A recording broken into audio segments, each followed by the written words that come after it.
Last month 30వ తారీఖు కోవూరు మండలంలోని గుమ్మలదిబ్బ గ్రామంలో ఒక మైనర్ బాలిక కిడ్నాప్కు గురైన నేపథ్యంలో మీడియాలో వచ్చిన విభిన్న కథనాలకి సంబంధించి ఈరోజు ప్రెస్ మీట్ కనెక్ట్ చేయడం జరిగింది.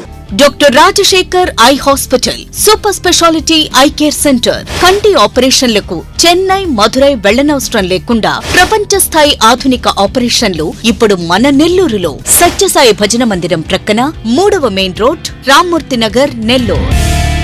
ముఖ్యంగా ఆ రోజు జరిగిన సంఘటన మైనర్ బాలికని ఇద్దరు మైనర్ బాలురు బలవంతంగా బైక్ మీద తీసుకొని పోయిన సంఘటన గురించి, ఆ అమ్మాయిని గురించి వాళ్ళ తల్లిదండ్రులు వెతుకుతున్న క్రమంలో ఆ అమ్మాయిని ట్రేస్ చేసి వాళ్ళు పోలీస్ స్టేషన్కి వచ్చి రిపోర్ట్ ఇవ్వడం జరిగింది. దానిలో భాగంగా కొవ్వూరు పోలీసులు కేసు నమోదు చేయడం జరిగింది. దర్యాప్తులో భాగంగా ఆ అమ్మాయిని కొవ్వూరులో ప్రథమ చికిత్స నిమిత్తం నెల్లూరు జీజీహెచ్కి తదుపరి చికిత్స నిమిత్తం తరలించడం జరిగింది. అక్కడ పీడియాట్రిక్ వింగ్లో డాక్టర్ గారు మెడికల్ ఎగ్జామినేషన్ చేసిన అనంతరం ఆ అమ్మాయికి హెల్త్ ఇష్యూస్ రావడం వల్ల మెడ్రాస్లోని స్టాన్లీ హాస్పిటల్కి మెరుగైన చికిత్స నిమిత్తం తీసుకుని వెళ్ళారు. అక్కడ చికిత్స పొందుతూ ఆ మైనర్ బాలిక నిన్నటి దినం అనగా 6వ తారీఖు మధ్యాహ్నం 1:45 గంటలకి మృతి చెందడం జరిగింది. పోలీస్ దర్యాప్తులో భాగంగా మృతురాలి తల్లిదండ్రుల్ని, మృతురాలని సాక్ష్యాధారాలను నమోదు చేయడం జరిగింది. వాళ్ళ రక్త బంధువుల దగ్గర నుంచి కూడా సాక్ష్యం సేకరించడం జరిగింది. వాళ్ళ స్టేట్మెంట్స్ రికార్డు చేయడం జరిగింది. దానిలో భాగంగా బాలురు నేరానికి పాల్పడినట్టుగా ప్రాథమికంగా దర్యాప్తులో వచ్చినందున కోవూరు ఇన్స్పెక్టర్ గారు వాళ్ళ టీము ఆ మైనర్ బాలురు ఇద్దరిని కస్టడీలో తీసుకొని జూనైల్ కోర్టులో ప్రొడ్యూస్ చేసి జూనైల్ హోమ్కి తరలించడం జరిగింది. ముఖ్యంగా ఈ మైనర్ బాలికపై జరిగిన సంఘటన గురించి ఒక దినపత్రికలో గ్యాంగ్ రేపు గురైంది మైనర్ బాలిక అని చెప్పి ప్రచురించడం జరిగింది. బాలిక కానీ వాళ్ళ తల్లిదండ్రులు కానీ ఎక్కడ కూడా బాలిక పైన అత్యాచారం జరిగినట్లుగా ఎక్కడ కూడా వాళ్ళ స్టేట్మెంట్లో చెప్పలేదు, సాక్ష్యంలో కూడా నమోదు చేయలేదు, వాళ్ళు చెప్పలేదు. ఆ బాలిక యొక్క వాంగ్మూలాన్ని కూడా మ్యాజిస్ట్రేట్ ద్వారా రికార్డ్ చేయడం జరిగింది.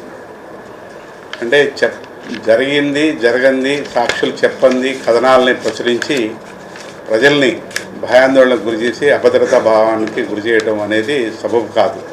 ఎందుకంటే ఒక వార్త ప్రచురించేటప్పుడు ఎవరైనా మీడియాలో ఆ కథనం ద్వారా వచ్చే రిపర్కేషన్స్ కూడా ఆలోచించాలి. ఎందుకంటే అవాస్తవాన్ని ప్రచురించి భయాందోళనకు గురి చేయడం వల్ల అభద్రతా భావానికి మహిళలు, చిన్నారులు గురవుతారు. దీంట్లో ఆ మైనర్ బాల యొక్క ఫోటోను కూడా ప్రచురించి అలానే ఆ అమ్మాయి పేరు కూడా నమోదు చేయడం జరిగింది. ఇది బాలికల మీద జరిగే లైంగిక వేధింపుల కేసు దృష్ట్యా చట్టవిరుద్ధం. ఎందుకంటే ఏ మైనర్ కూడా నేరానికి పాల్పడిన ఆయన పేరు కానీ అలానే బాలికల పేరు కానీ ఎవరి కూడా వార్తా కథనంలో పేర్లు రాకూడదు, ప్రచురించకూడదు. ఇది చట్టవిరుద్ధం. ఇలాంటి జరగడం దురదృష్టకరం. అలాంటి సంఘటనల వల్ల వాళ్ళకి మానసికంగా, కుటుంబానికి ఎంతో వేదనకు గురి చేస్తారు. ఎందుకంటే పబ్లిక్లో వాళ్ళని హ్యూమిలియేషన్ గురి చేసేటట్టుగా సంఘటన వల్ల వాళ్ళ కుటుంబం బాధపడుతుంటే తదుపరి పేర్లు ప్రచురించడం వల్ల ఇంకా ఎక్కువ ఇబ్బంది గురి చేసినట్టు అవుతుంది. ఎందుకంటే మా జిల్లా ఎస్పీ శ్రీ అజితా వేజెండ గారు ఏ సంఘటన జరిగినా సరే మహిళలకు సంబంధించి కావచ్చు, అలానే రౌడీ ఎలిమెంట్స్ విషయంలో కావచ్చు, ఏ సంఘటన అయినా సరే కీన్గా దర్యాప్తు విషయంలో శ్రద్ధ తీసుకొని సంబంధిత అధికారులను ఆదేశిస్తూ దర్యాప్తులో ఎక్కడా లోపాలు లేకుండా ఇన్వెస్టిగేషన్ చేయిస్తున్నారు. ఈ కేసులో కూడా ఎస్పీ గారి ఆధ్వర్యంలో మా టీము ఇన్స్పెక్టర్ కోవూరు కంపల్సరీగా ఇమ్మీడియట్గా సంఘటన జరగగానే వెంబడే అదుపులో తీసుకోవడం, జూనైల్ కోర్టులోకి పంపించడం, వాళ్ళ మీద చట్టపరంగా చర్యలు తీసుకున్నాము.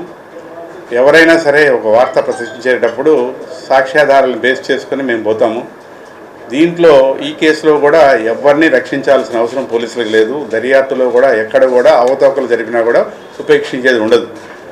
దాంట్లో ఆ కథనంలో దర్యాప్తుని వక్రీకరించేటట్టుగా కథనాలు ప్రచురించడం కూడా దురదృష్టకరం. సాక్ష్యాధారాలను బేస్ చేసుకుని పోలీసు దర్యాప్తు ఉంటుంది, కానీ కథనాలను బట్టి ఎప్పుడు కూడా ఉండదు. ఎందుకంటే పోలీసు దర్యాప్తు ఎప్పుడు కూడా సాక్ష్యాన్ని బేస్ చేసుకుని పోతుంది. దీంట్లో తదుపరి ఎటువంటి ఈ ప్రచురించిన వాళ్ళు ఎవరైతే ఉన్నారో వాళ్ళు కానీ ఎవరైనా సరే ఒక క్రైమ్కి సంబంధించిన ఇన్ఫర్మేషన్ మాకు ఇస్తే వాళ్ళ ద్వారా వచ్చిన సాక్ష్యాన్ని కూడా మేము తీసుకుంటాము. ఆ కేసుకి బలం చేకూర్చే విధంగా ఏ ఎవిడెన్స్ ఉన్నా సరే, ఏ డాక్యుమెంటరీ ఎవిడెన్స్ ఉన్నా, ఓరల్ ఎవిడెన్స్ ఉన్నా కూడా మేము తీసుకుంటాం. ఈ కేసులో కూడా ఎవరైనా సరే దర్యాప్తులో మాకు సహకరించి వాళ్ళు ప్రచురించిన కథనాలకు సపోర్ట్గా any document or any evidence కానీ మాకు ఇస్తే దర్యాప్తులో మాకు ఉపయోగపడుతుందని చెప్పి పత్రికాముఖంగా తెలియజేస్తూ ఎందుకంటే ఈ రాష్ట్ర ప్రభుత్వం కానీ మా డీజీపీ గారు కానీ జిల్లా ఎస్పీ గారు కానీ ఎప్పుడు కూడా crime against women, crime against children, law and order సమస్యలు కానీ ఏదైనా రౌడీ ఎలిమెంట్స్ విషయంలో కానీ ఎవరైనా ఉదాసీనంగా ఉంటే కఠినంగా వాళ్ళ మీద డిపార్ట్మెంట్ల పరంగా, శాఖాపరంగా చర్యలు తీసుకునే సంఘటనలు చాలా ఉన్నాయి. నెల్లూరు జిల్లాలో కూడా మీరు చాలా సంఘటనలు చూశారు. కాబట్టి అన్ని ఏ క్రైమ్ అయినా సరే మహిళల పట్ల, చిన్నారుల పట్ల జరిగే వేధింపుల విషయంలో ఇంకా ప్రత్యేకంగా శ్రద్ధ తీసుకొని అలాంటి వేధింపులకు పాల్పడే వాళ్ళపై కఠినంగా ఉంటాం. కాబట్టి ఎక్కడ కూడా దర్యాప్తులో అలసత్వం వహించమని చెప్పి తెలియజేస్తున్నాం.